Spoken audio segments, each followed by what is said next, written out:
Welcome to the stage. Thank you for being here. Thank you. Introduce yourself and tell us your topic. Okay.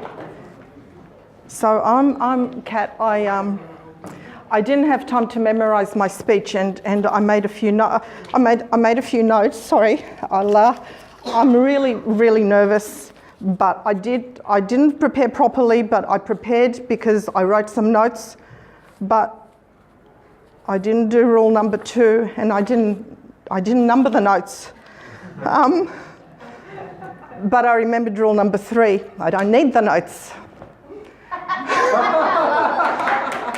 So, I was quite surprised thinking, what's going on with them?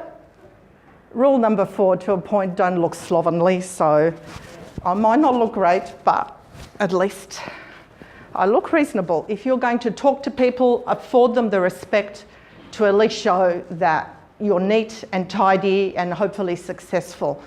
I think the trouble is so many of us, we get caught up in knots, and we're so concerned about forgetting what we're going to say. And you know, if we try and remember everything verbatim, we will forget. We're not machines. So unless we're doing a presentation on the board using PowerPoint that will help guide us through, we will forget. What we need is a story and a conclusion. We already know the topic because that's what the audience has been told. We know what the topic will be, and we're meant to be the experts. We've been invited to come and talk about something because we know about it. But we more than know about it because there's probably tens of dozens of people that know our topic. We've been invited because we're different and we're individual. And when you try and remember every little detail, your brain is working so hard that you actually lose yourself.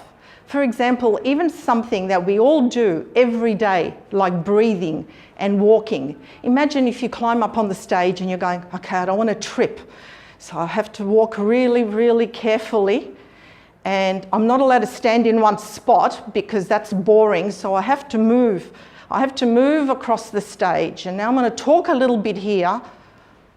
It's been enough. So now I've got to walk on this side. You look silly. And you look like you don't know what you're doing and you're disconnected from your audience.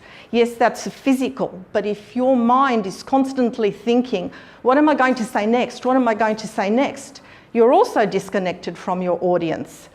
I recall I was asked to give a talk to William English students.